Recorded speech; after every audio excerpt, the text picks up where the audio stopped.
Welcome everybody to day 24 of my daily vlog challenge. I am currently in my flat, as you can see. I've had a really slow day because I've been not very well. I thought I was coming down with COVID yesterday, but thankfully that's come back clear and my chest cleared quite nicely overnight, so hopefully I fought off whatever I got or was fighting off yesterday.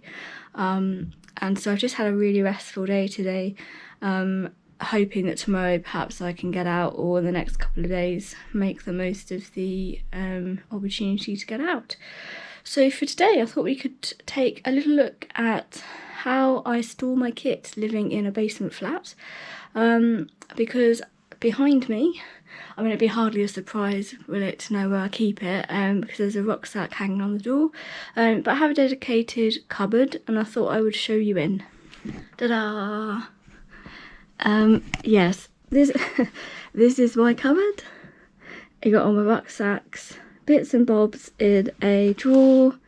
Normally I can open this a bit easier. It needs a bit of a sort out, but this is where I have things like first aid kits, bits and bobs, dry bags, sewing kits, all sorts of things in there. Oh, and that's my, like first aidy stuff. This is when I broke my ankle, so I tend to carry that with me on most longer trips, just because I'm prone to spraining that ankle, I'm pretty sure, and that's really handy. I've got my tents are over there. Am I going to take that away? Yes, I am. Let's not be lazy. That was obviously my cycle helmet. I've got my Big Agnes Rapide. I've got a waterproof, bits and bobs. I think that tends to be more, I don't really have this is the sleep system stuff, this is the cooking stuff. This is where it fits best, generally. But this is where I've got a tent mat, a chair, foam mats there. Sleeping bag is there unpacked, as you can see. And down there is normally where I keep all the cooking stuff and other bits and bobs. I tend to spend some time sorting through these little bits on a fairly regular basis, just because it's probably good. At least once or twice a month I'll find myself in here going, perhaps I ought to sort this out. For example, I don't know what that's doing there because it's an empty cartridge. I need to come up with a bit of a plan on what to do with that. And as you can see, my rucksacks are quite crammed. So normally what happens, before yesterday when I was doing the rucksack rummage, my Cirrus, Herbert here wears the Cirrus, so he normally models it for me, but I have shoved it in there just for now. And I tend to, on the outside, my walking poles live there because they just hang on the hook quite nicely. The rucksack that I'm normally using at the time, most frequently, will often get hung up here. And I guess it's not really much to say, really. I don't know if I mentioned it's the Ikea modular system. So the great thing is you can get so many bits and bobs. You can adjust all of these heights within reason. You can get lots of customizable stuff. I've even got a rail, so if I wanted to expand my space, I could then have a natural area to hang up my waterproofs and other things. I mean, even live wild and have enough space to hang up a sleeping bag, but I doubt I'm gonna have space for that in here. But in terms of managing like dampness, because obviously living in a flat, so I've got at the bottom, I don't know if you can see that down there, that's just one of those little cheap water absorbing bead things, dehumidifying boxy things that you put on normally on windows. I normally keep one of those at the bottom just because cool air goes to the bottom, and just to kind of encourage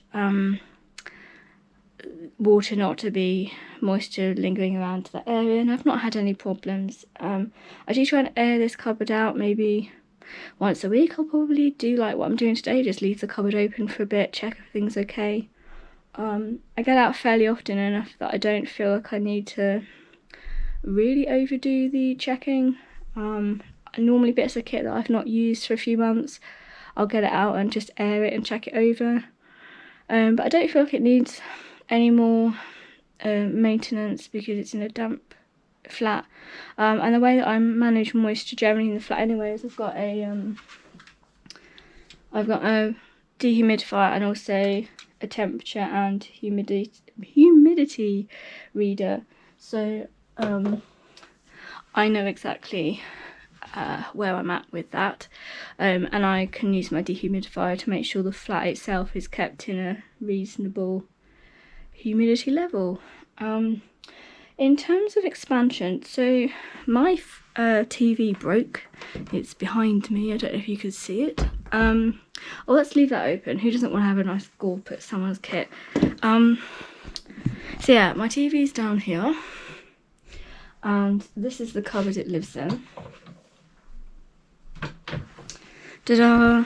And as you can see, my rucksacks are quite rammed in there, so I am tempted to file my rucksacks in there.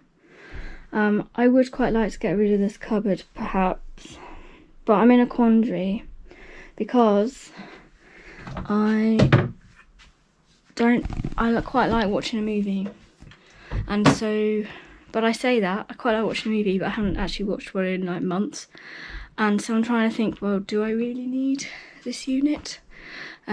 Given that I've got a load of stuff that needs more space, and I hardly ever use the this cupboard anyway. So my TV's broken, I'm not going to replace it, so I'm wondering whether I can get away with perhaps using the screen for my vlogging area and just turning it around and watching a movie from that perhaps.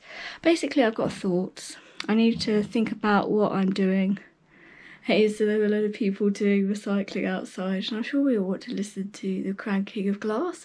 So without further ado, I think summarising my issues here is that I could do with this space for kit, but I still quite like watching a movie, so I need to work out whether I can use my second monitor on my vlogging desk, turn it around and plug a HDMI lead with my Roku stick and then be able to watch movies on that.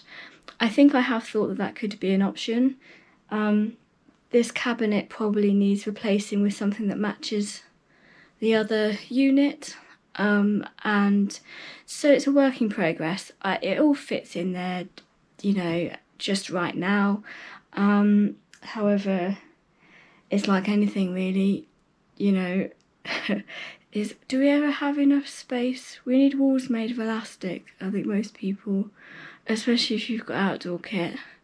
I don't know anybody that goes, oh yes, I've got enough space to store my kit. Do we ever get to that stage? So I thought I would end with my top tips on storing and looking after kit when you live in a flat without a garden. So I've talked a bit about the moisture management. I think that is quite important.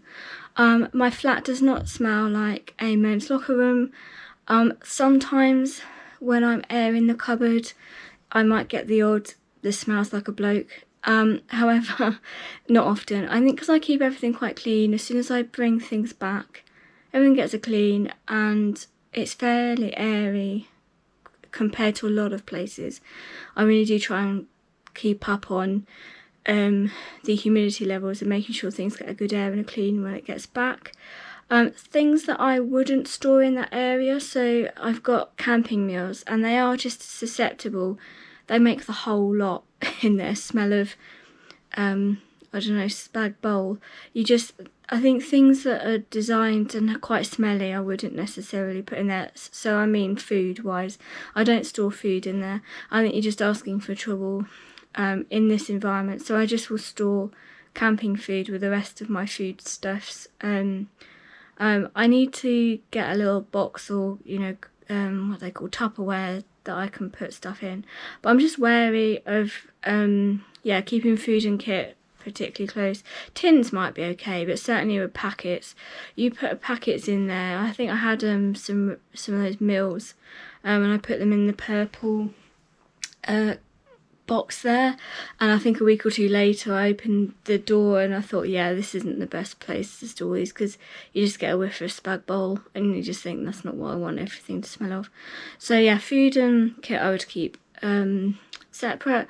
I also I don't have a partner to annoy, so it's quite nice because when I get home I can wash and clean everything, and I'll tend to try, and the thing that I really need to clean the most will end up airing in the bathroom, which is normally if it's a tent, it will be the footprint. Normally is the thing that gets the grubbiest, so that will get dried in the bathroom, which is quite small, but it does have a fan, so I don't have a problem with that.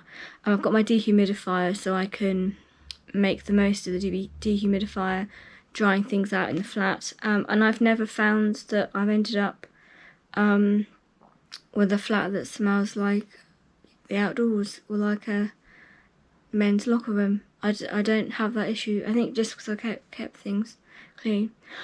I also realised I don't actually think I know what a men's locker room smells like. I don't know if there's anything that needs to be said more about that, but it doesn't smell in here, and I think that is quite nice because I can just close that nice door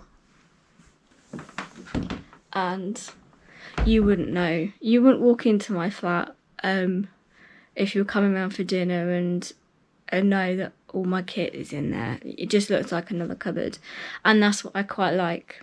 I think that's a top tip. Well, it's not really a top tip, it's just a preference of mine, that I really appreciate having things really tucked away.